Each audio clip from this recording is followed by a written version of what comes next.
Hello everyone, we're continuing on in Aviary Attorney. Last time, quite a few things went down. Well, for one, we found the rebels. Two, we ended up being in a trial under the catacomb, or in the catacombs under Paris. And unfortunately, I was not able to save Severin Cocorico. I get the feeling, and I haven't looked it up yet, and I probably should, just to ease my conscience a little bit. Or maybe it would make it worse, I don't know. But I get the feeling if I asked the right questions, he could have lived. Or if I had the right evidence, which maybe I did or didn't, I don't know.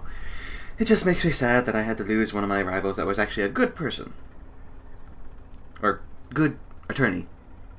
But anyway, moving on to find out what in the heck is going to be going now. Now that we're escorting the lioness around to figure out her plans for the rebellion and all, or the wait, what you call it? The protest, right? That's right, or the gathering thing. Anyway, moving on. Palais Royal. Le Palais Royal. Just look at this disgusting den of fat cat bourgeois and hypocritical politicians. Pardon me, for some reason my tongue feels a little sticky. The king is probably in there as we speak. Probably sitting in his high chair, stuffing his bloated face with cake and wine while he boasts about being the perfect citizen king. Did you come here just to moan about the king? No, I've come to assess the potential battleground. On the day of the rebellion, I might order Piero to set up a barricade over here. What do you think? There? Right outside the Palais Royal? Of course, it's the perfect place for a defensive garrison. We can gather furniture from nearby buildings, build a wall, and position rifles to fend off the police. When the time is right, it will serve as the ideal location to launch our assault on the palace. So you weren't just throwing in empty words in the tavern. You actually do intend to drag the king out of the palace through violence. Of course, he will never abdicate on his own volition. It's not as if I want to see bloodshed, Falcon. It's necessary. It's inevitable. I mean, we have to be realistic. There is no way to bring change to a country without using violence, is there? I think there are ways. I personally do, anyway. I think there are ways. People look back on the violent mementos of history, the executions, the wars, the bloody revolutions. But who's to say that a country could not be overturned just through the chants of the people? A pacifist revolution. Interesting. I would love for such a thing to be possible. Maybe. It would be better to avoid building the barricades. At least until it's clear that violence is inevitable. That's good. That's a good compromise, madame. Because there are ways that things could be solved through words and less through violence. Even though human tendency seems to lean towards violence for some reason. Anyway, Pont des Arts.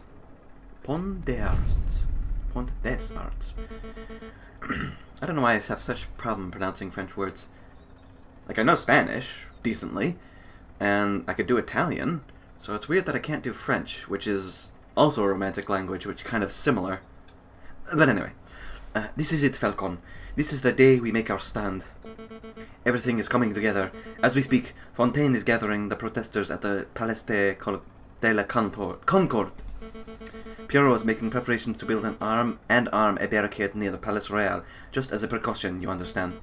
The only question is, or that remains, are you ready? I kind of am not sure how to answer this. Let's go with just, of course. Absolutely. Bring on the revolution, I say.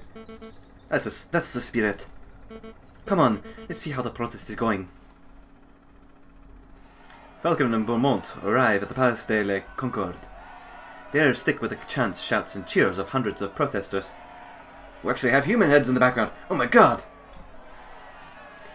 A line of mounted soldiers stands shoulder to shoulder outside the entrance of Tulares. This is amazing! I had no idea the Second Republic had this many supporters. But of course, you didn't think that we were just a few animals huddling in a cave, did you? The desire for revolution runs deep in the city. Everything's in place at the Palais Royal, madam. Ma'am.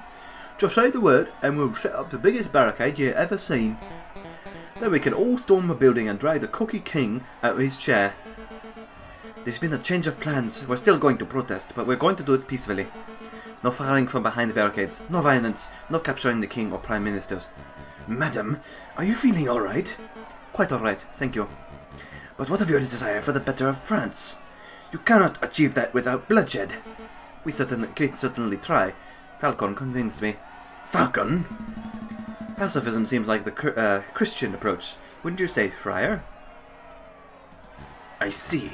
So that's how it is. Excuse me, madam. I'm going to go find my brother so we can shoot you. I think the Friar disapproves of the new strategy. He probably thinks I've gone soft. And maybe I have.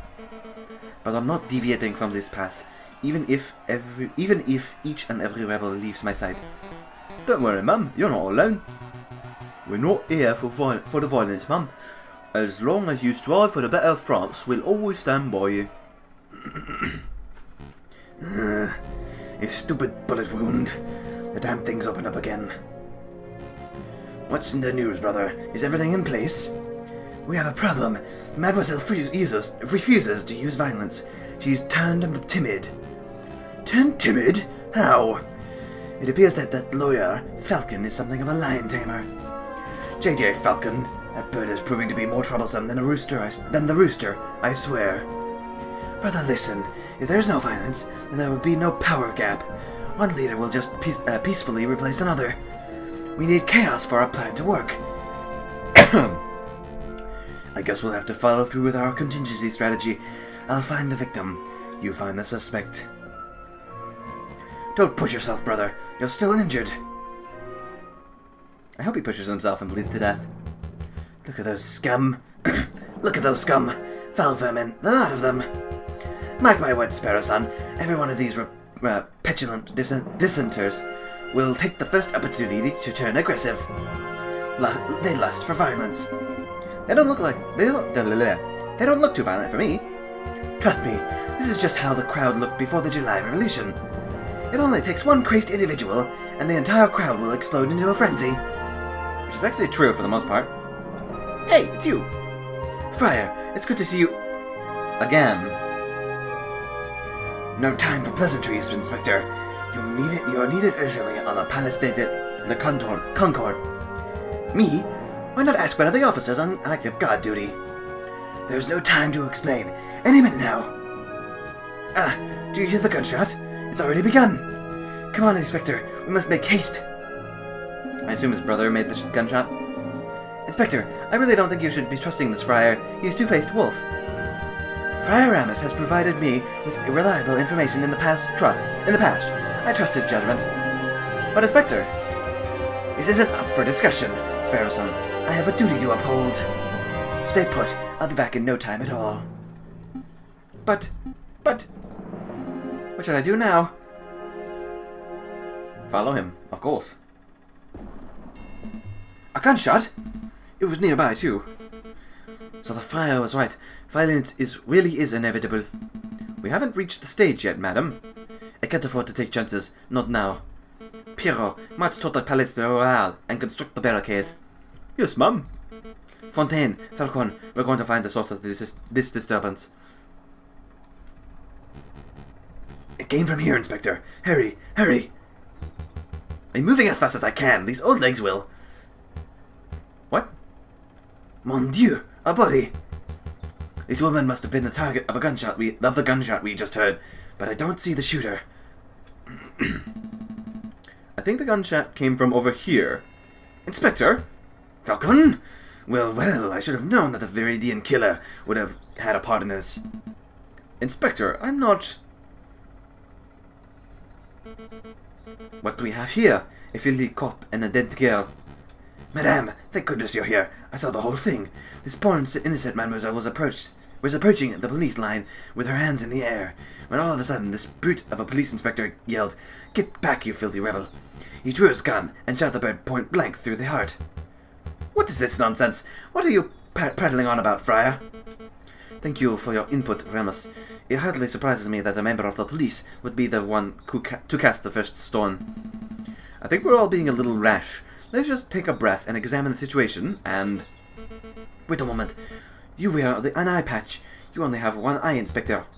How observant. Tell me, were you the policeman who killed the rat at Les Halles too? Halles? Les Halles? What are you talking about? 2 incidents of one-eyed police gunning down an innocent victim. There is no way that this is a coincidence. What we have here is a filthy, corrupt individual who takes pleasure in oppressing the common citizen. Am I right, Inspector? But I really shouldn't be surprised that a stupid rebel makes stupid assumptions and comes to stupid conclusions.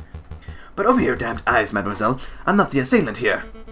Don't call me mademoiselle, or stupid for that matter. Your guilt is plain to see. Given the circumstances, I ought to judge and execute you right here and now. Falcon, just stand there gawking. Vouch for me. I do know this man. Madame, I know this man.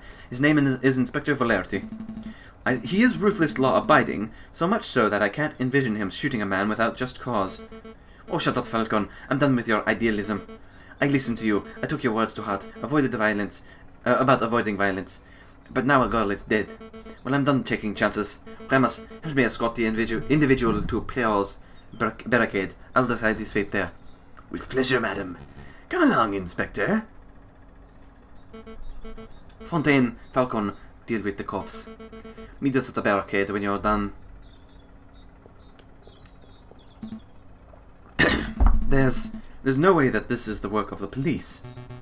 You know that, Falcon. I think you might be right. An isolated gunshot this far away from a police line, it doesn't make sense at all.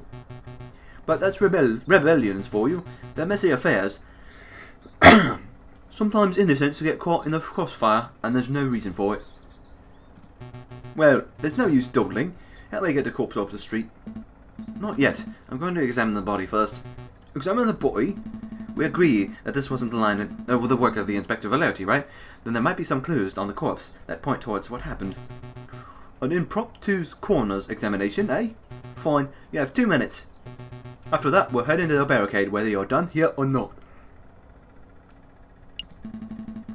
Everyone's so fixated on who did this that nobody stopped to ask who the is. I don't know, Inspector, Monsieur. Given her clothes, she's probably just another working girl. Just another? I don't mean to sound glib, but it's true. This is one mademoiselle among the thousands who live in Paris. Who was she? Where did she work? Will her family miss her? I don't know. But in the long run, I don't think anybody will care. I care. I can't afford not to. I don't know who this mademoiselle was, but I'm going to see to it that justice is brought about for her death. What's this mark? It almost looks like a handprint made in blood. Probably the mademoiselle's. I don't think so. It's the handprint of a left hand on the girl's left shoulder. There's no way a person could comfortably reach that spot on their own back. I suppose so. But if the handprint doesn't belong to the girl, then who does it belong to? The murderer. It has to be. The question on my mind is, why is the handprint made in blood? Did the murderers sully their hands on the girl's gunshot wound, or were they injured prior to the shooting? There's so much to uncover here, and no time for the thorough investigation. Hopefully I can ask one more question because I see the bullet mark. Okay, good. This is the bullet wound, right? What can you tell me about it, Fontaine? Well, it looks like the bullet took a fairly straight angle of entry, through the mademoiselle's back. The shooter was probably standing right behind her victim. What's the bullet size? You know its caliber? Let me guess. You're hoping the caliber of the bullet's different from the caliber from the inspector's gun. That would conveniently get the one-eyed police officer off the hook, wouldn't it? But I'm afraid I can't help you. I couldn't possibly know the bullet's caliber without having a good look at the bullet itself. And as you can plainly see, the bullet is 3 meters deep in the flesh. So, you need the bullet itself. This is going to be horrible, because I know how they're going to have to do it. Help me retrieve the bullet, Fontaine. Retrieve? You don't mean dig it out? I assume you have a little more experience in this area than I do. Well, you're not wrong there. Fine, it shall only take a moment. Ugh. I hope he didn't have to do it with his bare hands, because that would be really messy. Here you go. One used bullet. It looks like a standard lead rifle or pistol ball, but I'm afraid I can't tell you its caliber. Why is that? The bullet fragmented upon impact, monsieur. I gathered all the pieces, but I cannot assess its diameter with any accuracy. Still, I would guess that it was 13 to 17 millimeters, so that I can't be more specific. That's an enormous help. Thank you, monsieur. Okay, good. I think that's it then. Oh, wait. Yep, that looks like it's it. It's a long shot. But maybe this girl is faking her injury. Wait, what? Just for the sake of thoroughness, I really ought to check for a pulse. Right. Nope, nothing. She's dead, obviously. I'm done here. I thought it was going to be something else, like she had something in her hand, but whatever. Very good. Let's move this boy off the street. Then we must hurry to the Palais Royal. Palace Royal, I mean. Rest in peace, mademoiselle. I'll see to it that justice is done. Everything's going just as planned. The madame's probably fuming right now. She'll attack the Palais Royal. The Prime Minister will flee, and then... Excuse me, monsieur. What do you want? I'm busy. Don't you recognize me, monsieur? I know that my disguises are a little more complex than yours, but I assumed they would recognize Prince Juan when you saw him. You're... Prince Juan? Indeed. And you're Judge Romulus, the corrupt wolf. I know what you did. You tried to assassinate the king. You shot the crook, monsieur. And just moments ago I saw... Wait, why is he going to him to tell him that? Shouldn't he be, telling police that? Or... Falcon? Anyway, just moments ago, I saw you murder a maiden in the Palace de la Concorde. You truly are a vile individual, aren't you? Yeah. As if you have any proof for any of that stuff. I'm out of here. I also know that you're one half of the Viridian Killer. I knew it! On any other day, I would get you where you stand, Fox. But as it happens, I'm a little busy today. Oh, the Viridian Killer is too busy to kill me? Is that the truth, or is that bullet wound of yours starting to affect your prowess? You must have lost an awful lot of blood. What do I do? What do I do? Oh, hello, Monsieur Vulpes. Ah, Monsieur Sparrowson. Perfect timing. What now? Who? Now? Oh, you're that fledgling. I guess this is what they call stuck between a rock and a hard place, huh? Monsieur Sparrowson, Pieter, and help me restrain the Viridian Killer. This guy? He's the Viridian Killer?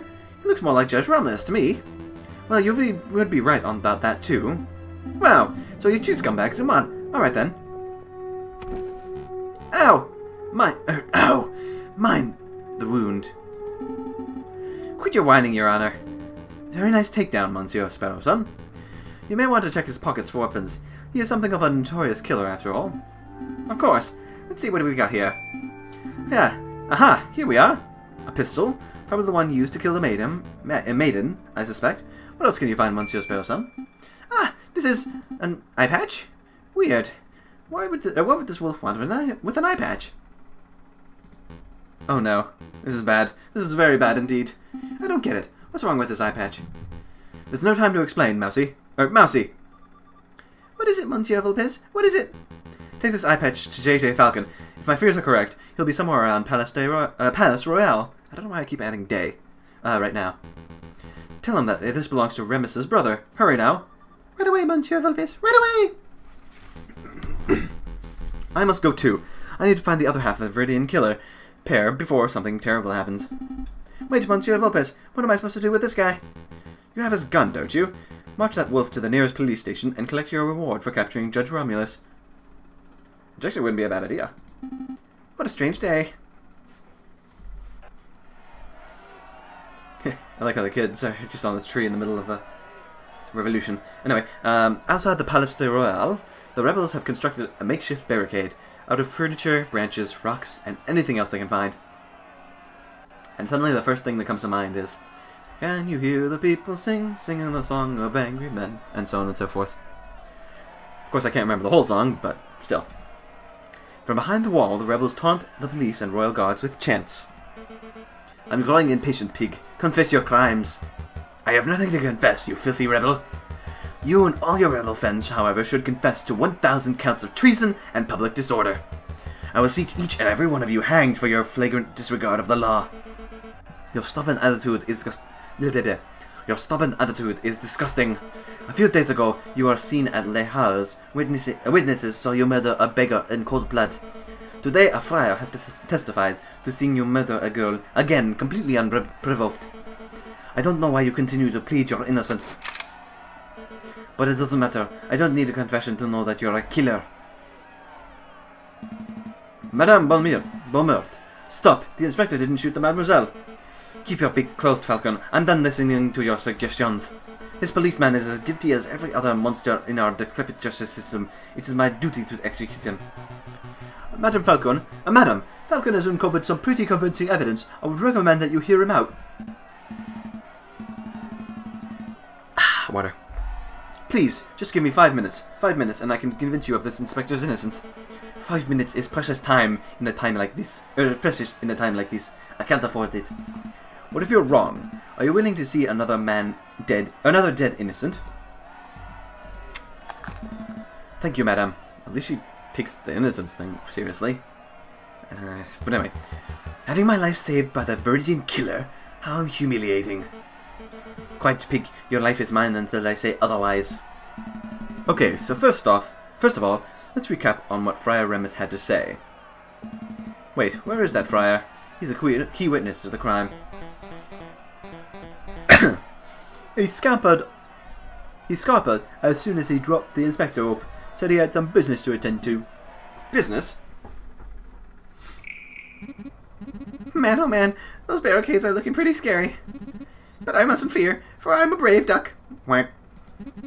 I'm the great Officer Beck, handsome, intelligent, strong, truly, a fearless hero who would be remembered for. Quack. Hello, officer. You scared me, monsieur. Monk? Friar, actually. Friar Remus. Listen, officer, I have something of great importance to tell you. I was just passing by the rebel camp, and I overheard a conversation. Oh, it sounds good. Do go on. Quack. They said they were going to launch an assault very soon, and when they do, they're going to rain hellfire on the palace. Oh no, it's just as I feared. What'll we do? Quack. It's simple, officer. As soon as you hear the first gunshot, you need to retaliate. Hit them with everything you've got. Every cannon, every rifle, every piece of artillery. Don't leave a single piece of the barricade remaining. That is the only way you can survive. Or sure to survive. Total annihilation. I like it. Quack. But Friar, I'm confused. Aren't you a Christian? Yes. So what? I don't know. It's just that your idea doesn't seem very Christian-y. Quack. I see. You think this is a moral issue. Let me tell you a secret, my dearest duck friend. There is no God, no overarching morality or higher plane, no heaven to save the righteous or hell to punish the sinners. There's only you, your artillery, and 10,000 rebels who want to dine on Peking duck tonight. Understand? Or Peking? Yeah, Peking duck. That's an awful lot to take in. Quack. Then let me simplify it. It's you or them. It's me or them. Quack. Forget about the friar, Falcon. We all remember what he had to say. Present your case based on what you can recall. Okay, I will. But you may want to wipe that mouse off your shoulder first. Sorry, swipe what? Oh, it's you, Mousy. Mr. Falcon, special delivery from Renard Volpes. Thank you, Mousy. What is this? An eye patch. It was found in Remus's brother's clothing. Remus's brother? This is an eye patch belonging to Judge Romulus. That's interesting. Who is Romulus? There's no time, monsieur. Let's take it. Take it. Eye patch has been added to the inventory. I have to run, monsieur, but you have to do your best. Monsieur Vulpes and Sparrowson believe in you. Sparrowson? You've seen Sparrowson? How is he? There's no time, monsieur. Good luck. Are you quite done, Falcon? Very much so. Let us begin this trial. Okay, so let's remember what the friar said. The mademoiselle was, so definitely that one. So those two are definitely the questions to ask, because she was far away from the police line, and she was shot in the back. That one's actually pretty obvious. The friar said that the girl was approaching the police line at the time of the shooting. Now, as I recall, the main police line was at the entrance of Tutelares in the Place de la Concorde. That's around where we were waiting. But this incident didn't occur there. It was a good 50, maybe 100 meters away. So what? So what? Is a severe discrepancy in the friar's account of events. Maybe there was a police line there, but it moved. Maybe the friar was mistaken, and it was just a single officer. What does it really matter? Yes, it matters, obviously. Yes, it matters hugely. It impacts how we view the narrative of events. How exactly? Elaborate. Well, if it were just a single police officer, then it would be more a private confrontation and, well, yeah. Madame, oh. Sorry, Falcon, I don't buy it. An innocent being killed by a policeman is an innocent being killed by a policeman. The firehouse got some details wrong, but the overarching crime remains. We must stay focused on that. Yes. We should be asking the girl why she would do such a thing. It doesn't make any sense at all. Perhaps she wanted to hurl insult at the police. Perhaps she just wanted their directions. I have no idea what her intentions were, but in any case, her death was an outcome. That was... Okay, in that case, yeah. Okay, so, blank, blank, blah, blah. Friar Remus claimed that the girl was shot point-blank in the chest. The girl was clearly shot in the back. I know, I remember seeing the bullet wound for myself. But that's quite a glaring inaccuracy of the wolf's testimony. It is an inaccuracy, but it is irrelevant inaccuracy. Does it really matter if the girl was shot in the front or the back? Either way, a girl died at this pig's hands. It does matter. It does matter. If the girl was shot from the front, then this might indicate a police confrontation turned ugly. But if she was shot in the back, then what? This could indicate that someone targeted and assassinated her before she could even react. That doesn't paint the inspector in a particularly flattering light, Falcon. Madame, you're missing the point. A shot to the back breaks the currently established narrative. The girl was targeted and murdered in a stealthy professional attack. Therefore, this was not an ordinary police confrontation. You've made an assumption, Falcon. You've assumed that just because the girl was shot in the back, she must have been stealthily killed. There are other possibilities. Perhaps the girl was scared by the police, started running away, and was shot in the back as she fled. That scenario is impossible. If the girl were running away, then she would have been at least a couple of steps away from the killer at the time of the shooting, right? Right. But I know that the killer was standing right behind the victim. They were less than 1 meter apart when the gun was fired. They were standing that close. How could you possibly know that, Falcon? Le handprint! 1 second. We saw a bloodied handprint on the girl's shoulder. What do you make of that, madame? Well, I assume any blood stain that would belong to the victim, and mark made with the girl's dying breath, perhaps?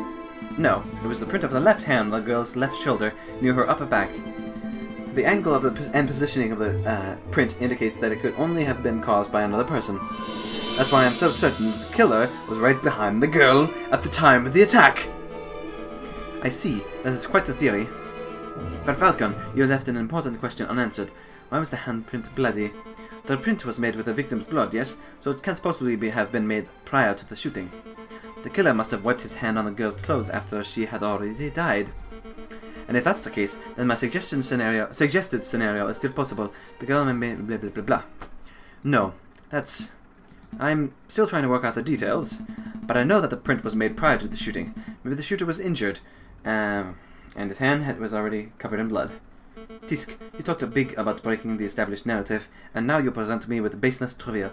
Trivial, whatever. Well, where do we go from here? How does this handprint nonsense really affect the situation? Heh. Do you find something funny about this situation, Inspector? I do. This whole trial is patently absurd. It's an animal court through and through. But there was something particularly funny about that last exchange.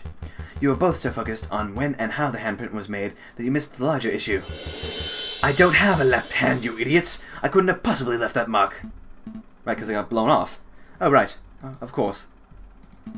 Well, madame, what do you say to that? That's... Maybe the handprint came from an accomplice, or maybe it had nothing to do with the incident, or... It feels good to see someone else speculating wildly for a change. Okay, fine. I don't have a solid explanation. I must concede that it is possible, maybe even likely, that the person who left the mark was the murderer. Therefore, as much as it pains me to say, I must concede that the inspector probably did not shoot the girl. So that's it! The inspector is off the hook.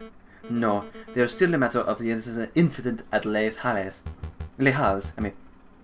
What incident is this? I know nothing about it. Ha! As if you don't know. The beggar was shot and killed in Les Halles a few days ago. The attacker was described as a scowling police officer who wore an eye patch. Sound familiar to you? Go on, Falcon. Explain the pig out of this one. Until 5 minutes ago, I was at a loss. But as I was recently presented with a piece of evidence that makes... Dang it! that makes the answer all too clear. This was a false flag of operation. Really quick, I'm just gonna keep forgetting to do that. There we go, now it's fixed. False flag? Explain yourself, Falcon. Le patch of eye! Madame, what do you know about Ramesses' twin brother, the man known as Romulus? Not much, only that he was forced to flee the country by our oppressive government around a month ago. That's a half-truth, madame. You see, it is correct that Romulus is being hunted by the police. But I've had the suspicion that the wolf was lurking in Paris itself, although I never managed to find a definitive proof of this. Anyway, it turns out that my suspicion was well-founded. He was recently apprehended, I think. You think? I don't know the details, but it doesn't matter. What's important is that a reliable friend found this on Romulus's person just moments ago. Eye patch. Romulus has perfect vision. Why would he need something like this? There's only one plausible explanation. It's part of a disguise. Something to conceal his true identity and make him appear as someone else. A disguise? You're saying that Romulus shot the beggar rat just to frame this police inspector? Exactly, madame. It's no coincidence that Friar Ramus happened to find the very same inspector just as another murder occurred today. So, Ramus was in on it too. Two wolves working together to make this politician look like a murderer. But why? Why would they do that? To rile you up, madam. To make you lust for violence. And if your actions today are anything to go by, I would say that they succeeded. Damn, I've been so stupid. How did I let myself get so misled by a couple of wolves? This trial is over. Go, Inspector. You're free. It's about time! You're letting him walk, ma'am? Of course. It will be a criminal to confine an innocent man any longer than necessary, even if the man is a bitter, stubborn pig. Falcon? Yes? I don't understand you. You're stupid. You're reckless. But you fought beak and talon for my freedom. I'm starting to suspect that you really aren't the Viridian killer at all. It certainly took a long time to pass that fact through your thick skull. Inspector, if you're still hunting that villain, maybe you should speak with Renard Vulpes when this is all over. I mean, I hear he's been doing some research into the Viridian killer. Maybe he knows something. Maybe I will. Madame, it appears that your gang of rebel filth, don't intend on assaulting the palace anytime soon. I'll relay that information to the artillerymen. Maybe we can keep a peaceful standoff going until this blows over. Thank you. I appreciate that. All of you, stay out of trouble. And then, of course, Ramus is going to shoot a gun, and then all hell's going to break loose. I'm pretty sure. So, what happens now, ma'am? We're going to continue our protest peacefully. We're going to stand here, chanting and shouting until the Prime Minister and the King both step down out of sheer humiliation. It might take days, weeks, but if we manage to change this country without one more person being harmed, then... Well, look who's returned. Madame, I just saw the police inspector strolling out of here unharmed. Why did you let him go? That's simple, Remus. We all had a discussion. And we came to the conclusion that I have been misled by a couple of wolves. Oh? How many lies have you fed me, Friar? Just how much damage have you done to further your own goals? Did you help your brother kill the beggar rat in Les Halles? Did you watch the girl die in the Place de la Concorde? Now that I think about it, even the Croque Monsieur's death was surrounded by details that made little sense. I don't know what to think anymore. You know that this guy is a scumbag, at least, ma'am. I say shoot him. Pierre's right. We don't judge you for killing this man, madam. It's the least I deserve for my sins. Go ahead, madam. Oh, shit. Because if she does shoot, then that's going to cause all the things to go, oh boy. Don't shoot. What are you waiting for? Pull the trigger. Do it. Falcon, you have proven yourself as having a clear judgment. What do you say? Well, I'd say... normally, if I didn't know the artillery was going to be firing, I would say shoot him. Well, actually, no. Even then, I wouldn't say shoot him. I would say put him through the trials. Let him live. Beep. Madame, you know what the right thing to do is. Show us what kind of leader you wish to be. Wait, that's not definitive at all! Because I could just make her shoot. You're right. I said that this would be a bloodless revolution, and I can't make any exceptions, not even for a monster like this wolf. Wow, This is amazing. Completely unprecedented. You've buckled all my expectations, avoided every temptation, and opted for an option that shouldn't even exist. Well done, madam. Well done, Falcon. You have demonstrated the power of pacifism in its purest form. But unfortunately for both of you... Oh, crap. I'm no pacifist. Everyone, get down! Why didn't they apprehend him? He probably shot in the air. Oh, or that. Suicide. Shooting himself in the head? What a loony. Hardly a surprise that a wolf would be too cowardly to face a real punishment. This isn't right. It's not the solution I want. It's not the solution. Nah, can't do it. It's not the solution I wanted either, Falcon. But I can't say I'll mourn the file's death. No, that's not what I meant. I meant that it doesn't make sense for him to kill himself so abruptly. And that comment of his, it was almost like... I think we need to get out of here. All of us. Right now. Falcon, what are you talking about? That was a gunshot. Really close to. Whack. I can't afford to hesitate. It's me or them. Whack. Officer, hold your fire. Officer, hold your fire. No way. I can't afford to take chances. It's me or them. Quack. God damn it. Velarity, you should have smacked him or something. It's me or them. Fire every cannon. Quack. God damn it.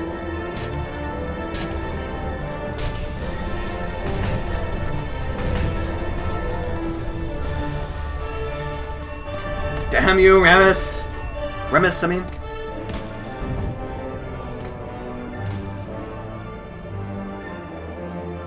Oh, they do have animal faces. It's just from the distance I couldn't see them. Most of them are ducks, it looks like. One horse had a weird looking face though. Can anyone hear me? Pierrot? Fontaine? Hello? Anyone? I'm here, madame. Falcon? Of all the people. I think I made the mistake, Falcon. Where did I go wrong? Was it when I lost my temper over seeing that dead girl? Or was it earlier when I shot the prosecutor? Or was it earlier when I first listened to that monstrous fire in the first place? I've made a lot of mistakes. We've all made mistakes, madame. Most people's mistakes don't spark bloody revolutions. Can you move, madame? I don't think so. Give me a minute. I think I can clear some of this rubble. And so, the next day. Question mark.